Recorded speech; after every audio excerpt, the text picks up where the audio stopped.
Hi, I'm Dawson Moss, I'm Ashley Starmer. and we had St. Louis Hills. A little bit of general history about St. Louis Hills. St. Louis Hills developed in the early 1930s and really began to progress all the way up until the 1950s. However, St. Louis Hills dates back to the pioneer colonists Madame Ancamp and Antonin Riel in 1768. The land covered back then was 2,471 acres. Camp and Riel then sold the land to George C. Clark, and then Clark gave the land to his two sons. Prior to the 1930s, St. Louis Hills was mostly covered with forested land, but in 1893, David Rowland Francis, the governor of state, became part owner of the property in which he established his farm on. In 1917, Francis gave the land over to the city, and he was then named after a park to be known as Francis Park. He then died January 15, 1927, 10 years after he'd given the land to the city. Again, Francis Park was named after David Rowland Francis in 1889. Francis was president of the Louisiana Purchase Exposition. Also, Francis was the mayor of St. Louis from 1885 to 1889, but then he became the Missouri governor from 1889 to 1893. He was even the United States Secretary of Interior. Following that, in 1916, Francis donated 60 acres to the city for Francis Park. Today, the park is a lively, family-friendly location for an abundance of activities. People can enjoy picnics in the park, play racquetball, play tennis, and children can play on the playground, play handball, and even drink coffee at the cafe by the tennis courts.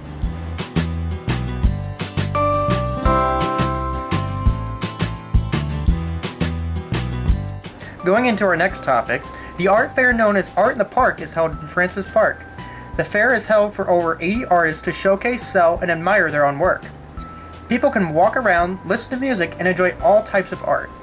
You can shop and eat at restaurants too. All ages are permitted. Here are a few pieces of art held at the fair.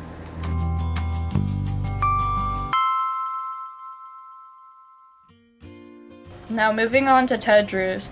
Ted Drewes began with Ted Drewes Sr. Drewes opened his first frozen custard store in Florida in 1929, and later on Ted Drewes opened up in St. Louis. In 1941, the Drewes family opened a second Southside stand, which is the current location in St. Louis Hills on historic Route 66. Then in 1958, the two Southside stands were all that remained.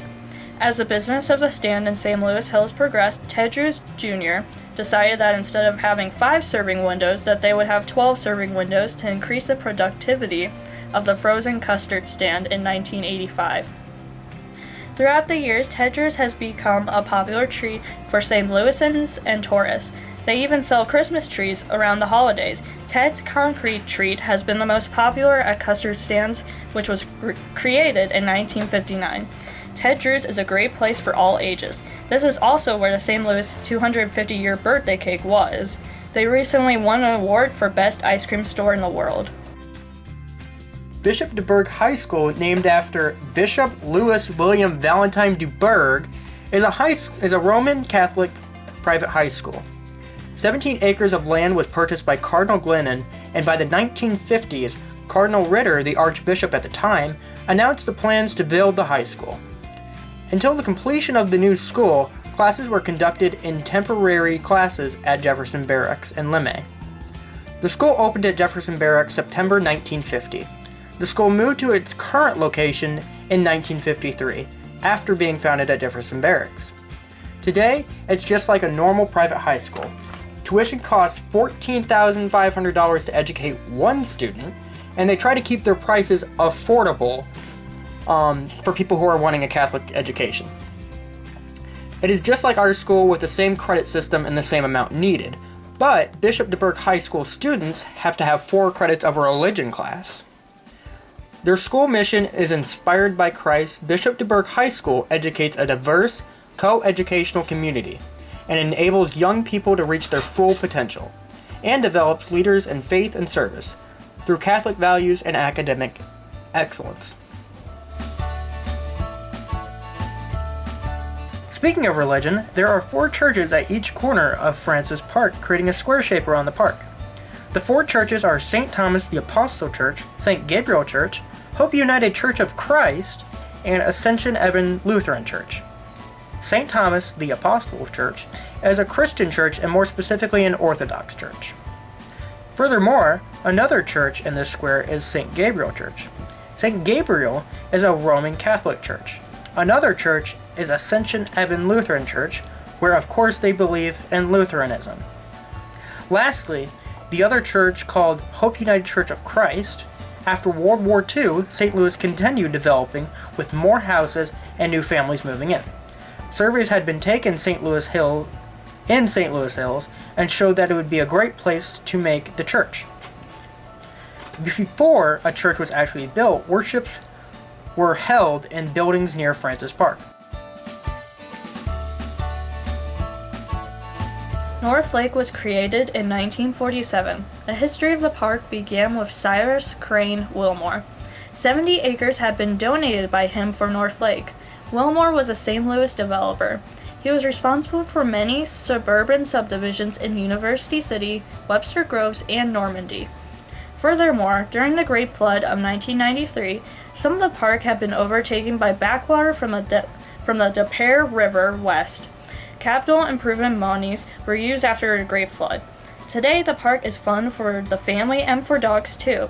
The park has a disc golf course, walking path including bags to curb the dogs, a dog park, multiple covered pavilions for picnics, tennis courts, fishing lakes, etc. The park is of course very pet friendly.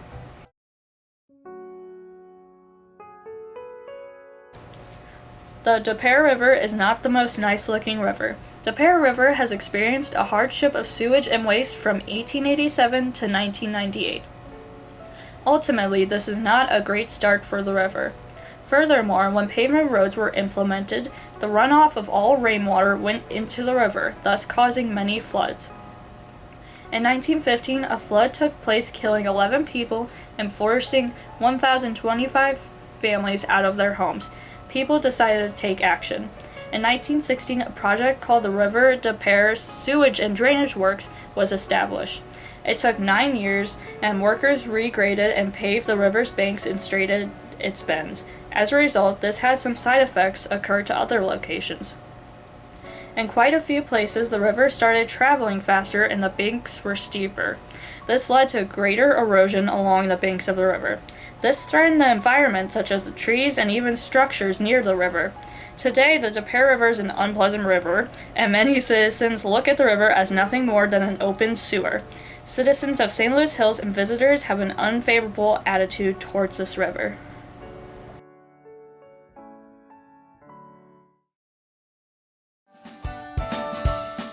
Truly, all of these places are what make up St. Louis Hills and are great places to visit.